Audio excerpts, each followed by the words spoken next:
We usually judge our budgets by looking at a single number, the price tag at checkout.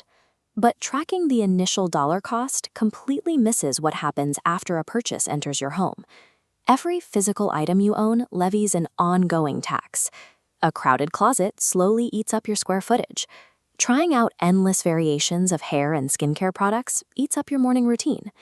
Slowly, possessions drain your physical space, your maintenance time, and your mental bandwidth. Measuring the minimalist return on investment requires a different standard. It means treating your time, your space, and your attention as capital that is just as valuable as the money in your bank account. Let's map the true cost of consumption. The vertical axis shows financial cost. The horizontal tracks time and bandwidth drain. Habits like chasing trending items or complex grooming routines sit firmly in the top right quadrant, demanding high financial costs while constantly draining daily bandwidth. The same trap applies to buying in bulk. Stocking up on packages of extra face masks or excess pantry items feels like a smart financial savings in the moment. In reality, it acts as a storage trap, locking up your liquid cash in goods that sit untouched in a cupboard. By running your habits through a strict ROI lens, you can pinpoint exactly where these resources are leaking. You can then introduce deliberate, upfront frictions into your routine to stop the loss before it happens. Minimalist spending does not mean depriving yourself of the things you enjoy. It is a strategic reallocation of your limited resources away from waste and back into the areas of your life that actually deliver value.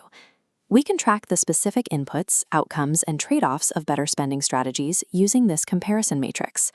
The first strategy is the professional premium. Instead of wasting money on trial and error products, you pay a single expert a high upfront cost for a targeted solution. Executing this requires a specific trade-off. You have to give up the quick dopamine hits and the novelty of experimenting with highly hyped products. That single $40 upfront consultation eliminates the lifetime cost of continuously buying cheap, ineffective alternatives. Next is just-in-time inventory, purchasing items exactly when you need them.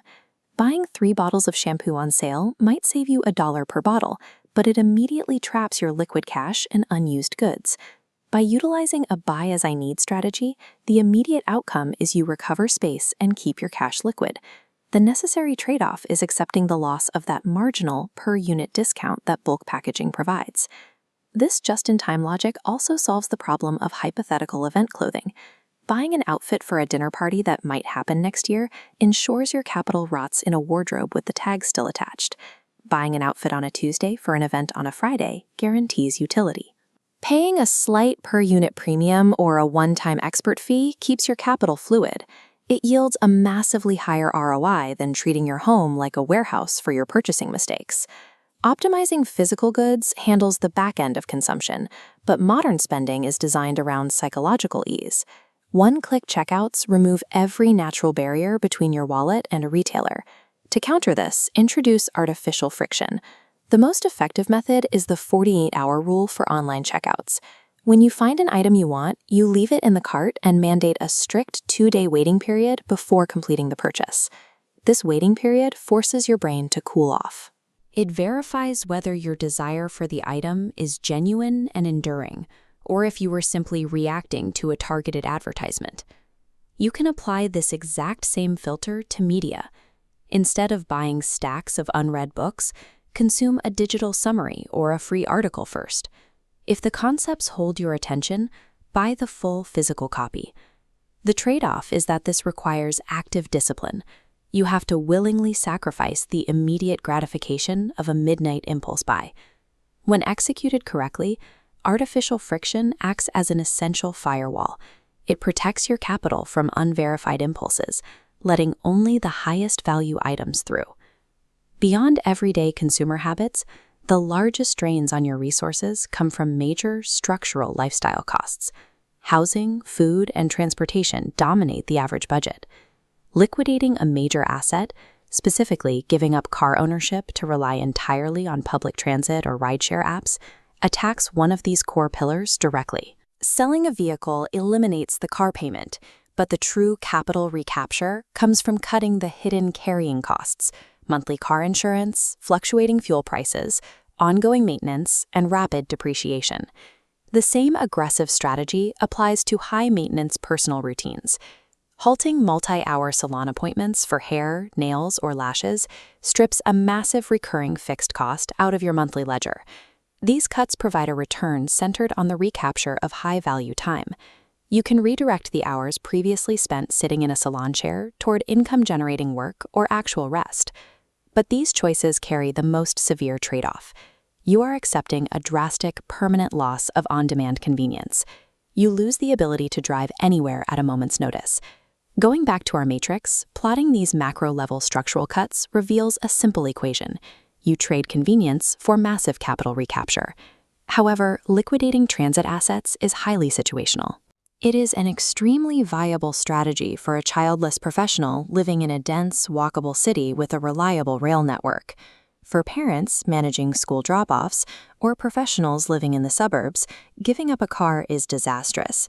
The sheer amount of time lost coordinating alternative transit would completely negate the financial savings. True financial ROI requires measuring the time cost of your alternatives. If saving $50 costs you 3 hours of your day, you are operating at a massive loss. You must map these strategies to your specific constraints. Look at this scorecard to see how different lifestyles demand different approaches. The optimizer is highly focused on maximum capital reallocation, aiming for early financial independence. If you fit this profile, execute heavy structural cuts. Accept the lower convenience of public transit and low-maintenance routines to free up massive blocks of investment capital. The cluttered consumer struggles with decision fatigue and feels overwhelmed by their physical surroundings. They must focus strictly on behavioral friction. Apply the 48-hour rule and just-in-time buying to halt inbound inventory, letting your physical space naturally clear out over time. Finally, the time poor have rigid daily obligations, like parents or overburdened professionals. Avoid extreme structural cuts that drain your schedule. Instead, leverage the professional premium. Pay the upfront expert fee to outsource your decision-making and protect your time. True minimalist spending functions as a ruthless audit of your inputs. It ensures that every dollar spent guarantees a positive return on your money, your physical space, and your time.